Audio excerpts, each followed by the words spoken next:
नमस्ते दोस्तों, स्वागत है आप सबका फिर से एक बार सरकारी परीक्षा के YouTube चैनल पे। और रोज की तरह आज भी हम डिस्कस करेंगे important current affairs in the form of multiple choice questions, जैसे कि हमारे एग्जाम्स में पूछे जाते हैं। तो आशा करता हूं आप सब अच्छे होंगे, स्वस्थ होंगे, सुरक्षित होंगे, आपकी पढ़ाई लिखाई सही दिशा में और अच्छे से चल रही होगी। इसी पढ़ाई लिखाई को आगे बढ़ाने के क्रम में हम लाए हैं आज के लिए आपका कोट, जो कि काफी रिलेवेंट है आपके लिए। और वो क्या कहता है? If you can not do great things, do small things in a great way. ये काफी बड़ी बात है और काफी प्रैक्टिकल बात है। कहना क्या मतलब हुआ कि अगर आपने कुछ बहुत बड़ा सोच लिया तो आप उसे अगर एक दिन में नहीं कर सकते हैं तो आप उसे छोटे छोटे टारगेट्स बना के डेली बेसिस पे काम कर करके उसे पूरा करने की कोशिश करें। ठीक है दोस्तों, फॉर एग्जाम्पल यहाँ पे हम करंट अफेयर्स डिस्कस करते हैं, तो आपको क्या करना है कि आपको डेली इस वीडियो को देखना है। ठीक है, इसके साथ जो भी स्टैटिक पॉइंट्स डिस्कस किए जाते हैं उनको पढ़ना है, उनको समझना है। ठीक है, उससे रिलेटेड चीज़ों को भी पढ़ना है। जब भी मैं कहता हूँ कि कमेंट सेक्शन में आप इसका जवाब दें तो उन चीज़ों को भी पढ़ना है। तो इससे क्या होगा कि आप डेली आपके कुछ नोट्स बनते जाएंगे। ठीक है, डेली आप आधा घंटा 1 घंटा वीडियो देखोगे, समझोगे, पढ़ोगे, तो क्या होगा कि आपकी डेली की एक हैबिट बन जाएगी करंट अफेयर्स पढ़ने की। और ये जो नोट्स आप साथ साथ बनाते जाओगे, साथ साथ जो स्टैटिक पॉइंट्स भी डिस्कस होते हैं वो भी आप नोट करते जाओगे, तो एक अच्छे नोट्स बन जाएगी आपके पास। और एग्जाम टाइम में ये आपके लिए काफ़ी हेल्पफुल होने वाला है। तो यही बात है कि छोटी छोटी चीज़ों को आपको पकड़ना है, समझना है और उससे अपने बड़े एम को अचीव करना है। ठीक है दोस्तों, तो आई थिंक ये मैसेज काफ़ी इंपॉर्टेंट है और आपको जरूर समझ में आ गया होगा। तो इसी पॉजिटिविटी के साथ बढ़ते हैं हम अपने पहले प्रश्न की ओर, जो कि रहा आपके स्क्रीन के ऊपर ये। Question number 1 says that where will the multi-nation air exercise X Cobra Warrior 22 will be organized? बहुराष्ट्र अभ्यास एक्स कोबरा वॉरियर 2022 का आयोजन कहां किया जाएगा? हमारे ऑप्शन है A United Kingdom, B Australia, C Japan या डी इजराइल। तो जान लेते हैं कि सही उत्तर क्या है। इसका सही उत्तर है दोस्तों option number A United kingdom. United kingdom, England, Britain, ये सब क्या होता है और इन सब का आपस में क्या लिंक है, यह भी एक बहुत ही इंपॉर्टेंट पॉइंट है और आपको इसके बारे में जरूर जानना चाहिए। ठीक है दोस्तों, तो फिलहाल आते हैं इस क्वेश्चन पे। एक्स कोबरा वॉरियर 22 इसका आयोजन हो रहा है कहाँ पे? यूनाइटेड किंगडम में। और यूनाइटेड किंगडम में कहाँ पे हो रहा है? यूनाइटेड किंगडम में इसका आयोजन हो रहा है वेडिंगटन नामक शहर पे। कहाँ पे हो रहा है दोस्तों? वेडिंगटन नामक शहर पे। वेलिंगटन से आप इसे कंफ्यूज ना हो, ये वेडिंगटन है, ये अलग ही एक शहर है वहाँ पे। कहाँ पे? यूनाइटेड किंगडम में। और यहाँ पे क्या हो रहा है? ये एयर एक्सरसाइज कैरिड आउट हो रहा है। इस बार की खास बात क्या है? इस बार की खास बात है कि हमारी भारतीय एयरफोर्स, भारतीय वायुसेना जो है इसमें शामिल हो रही है। और यहाँ पे लाइट एयरक्राफ्ट LAC तेजस, जो कि भारत में बना हुआ एक लड़ाकू विमान है, इसकी टेस्टिंग की जाएगी। तो एक काफ़ी इंपॉर्टेंट इवेंट रहने वाला है भारत के लिए और आशा करता हूँ भारत के लिए ये काफ़ी बेनिफिशियल होगा भविष्य में। तो इसी के साथ बढ़ते हैं हम अपने अगले प्रश्न की ओर। अगला प्रश्न आपके स्क्रीन के ऊपर रहा ये। Question number 2 it says that who has been appointed as new chairman of international rubber study group IRSG। अंतरराष्ट्रीय रबर अध्ययन समूह IRSG के नए अध्यक्ष के रूप में किसे नियुक्त किया गया है? हमारे ऑप्शन है ए सावरधननिया, बी KN राघवन, सी सोमा मंडल या डी मनोज जैन। तो पहले जान लेते हैं कि सही उत्तर क्या है। सही उत्तर है option number B KN Raghavan. अब KN राघवन कौन है? तो जो भारत का रबर बोर्ड है, इंडियन रबर बोर्ड, ठीक है, इसके ये एग्जीक्यूटिव डायरेक्टर हैं। और अब ये क्या हो गए हैं? अब ये हो गए हैं अंतर्राष्ट्रीय रबर समूह स्टडी ग्रुप के अध्यक्ष। तो ये नाम अब काफ़ी इंपॉर्टेंट है, KN राघवन। क्यों? क्योंकि ये एक अंतर्राष्ट्रीय संस्थान के अध्यक्ष बने हैं। तो ये रबर अध्ययन ग्रुप है, ये इसका काम क्या है? तो जो भी देश है जहाँ पे रबर का उत्पादन होता है, नेचुरल रबर हो या सिंथेटिक रबर हो, तो वैसे देश इसमें यहाँ पे शामिल है। तो भारत उनमें से एक है। तो IRSG के जो ये अध्यक्ष बने हैं KN राघवन, ये इंडियन रबर बोर्ड के पहले एग्जीक्यूटिव डायरेक्टर थे। इनसे पहले ये पोस्ट था सावरधनैया जी के पास। कौन सा? इंडियन रबर के एग्जीक्यूटिव डायरेक्टर का पोस्ट। ठीक है, ये सोमा मंडल है। ये कौन है? सोमा मंडल जो है वो SAIL, Steel Authority of India के हेड हैं। और मनोज जैन कौन है? ये GAIL, Gas Limited Authority of India की अध्यक्ष हैं। ठीक है, तो ये चारों नाम काफ़ी इंपॉर्टेंट है। और अगर IRSG की बात करें तो इसका हेडक्वार्टर कहाँ है? इसका हेडक्वार्टर है आपका सिंगापुर में। कहाँ पे दोस्तों? सिंगापुर में। और ये कब इस्टेब्लिश हुआ था? ये इस्टेब्लिश हुआ था सन 1944 में।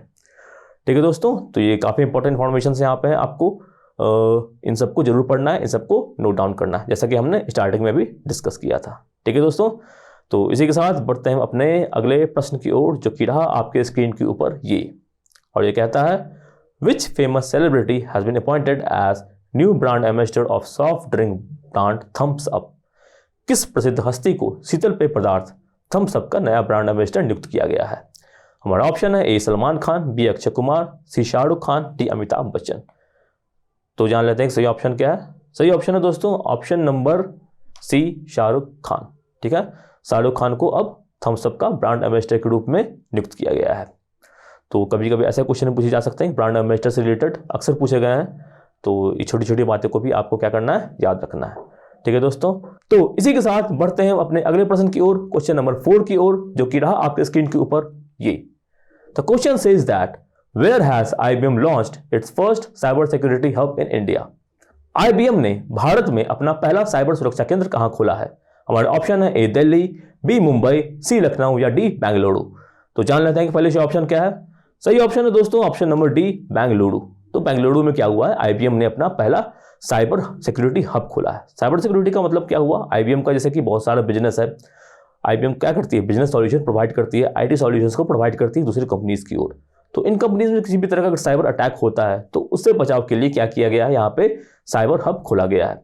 साइबर हब काम क्या करेगी, साइबर हब जो साइबर अटैक्स होते हैं उनको वो ट्रेस करेगी और इसे रोकने की कोशिश करेगी। तो काफ़ी इंपॉर्टेंट इन्फॉर्मेशन है ये। IBM एक बड़ी कंपनी है और बेंगलोर तो IT का हब रहा है, सिलिकॉन वैली ऑफ इंडिया इसे कहते हैं। तो ये न्यूज़ काफ़ी इंपॉर्टेंट है और आप इसे जरूर याद रखें।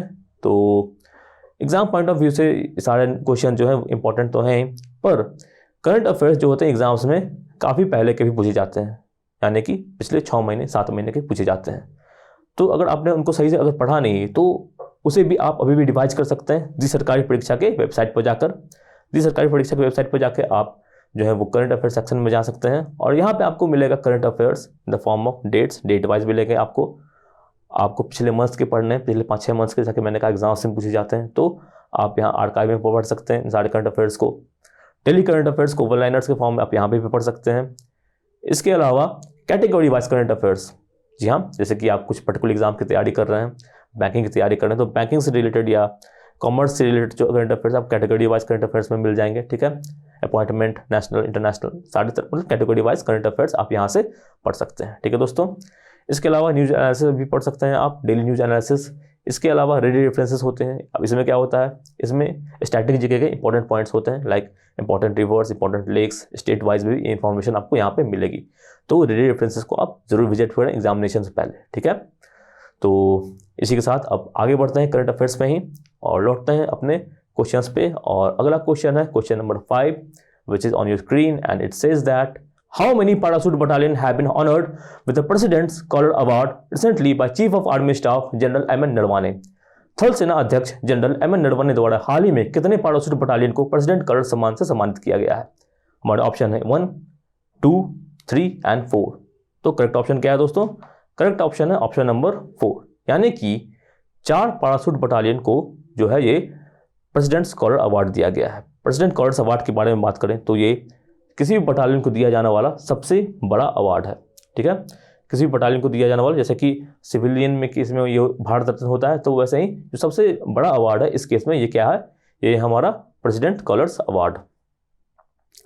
तो पैराशूट बटालियन की बात करते हैं तो काफ़ी प्रेस्टिजियस बटालियन है ये। 1945 से ये सर्व कर रही है, यानी कि अंग्रेजों द्वारा बनाई गई थी और तब से ये सर्व कर रही है। इसके अंदर क्या क्या होता है, इसके अंदर जो होती हैं वो 7 स्पेशल फोर्सेस होती हैं। ठीक है, इसके अलावा एयरबोर्न फोर्सेस होती हैं और राष्ट्रीय राइफल की एक बटालियन भी इसके साथ काम करती है। तो ये एयरबोर्न जो पैराशूट बटालियन है, इसकी सबसे खासियत ये है कि इसमें जो एरर की चांसेस होती हैं वो काफ़ी कम होती हैं, काफ़ी प्रिसाइज वे में ये काम करती है ये बटालियन। तो इन्हें जो अवार्ड मिला है ये काफ़ी सराहनीय है। और इनमें कौन कौन से बटालियन को अवार्ड मिला है ये भी जान लेते हैं। इसमें जो अवार्ड मिला है वो है 11 पारा को मिला है, 11 पारा। ठीक है, पारा मतलब पैरामिलिट्री फोर्सेस।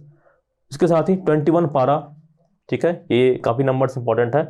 इसके साथ 23 पारा और लास्ट 29 पारा। ठीक है, 11, 21, 23 और 29 ये नंबर्स याद रखना है, इंपॉर्टेंट है, एग्जाम्स में भी जरूर पूछे जा सकते हैं।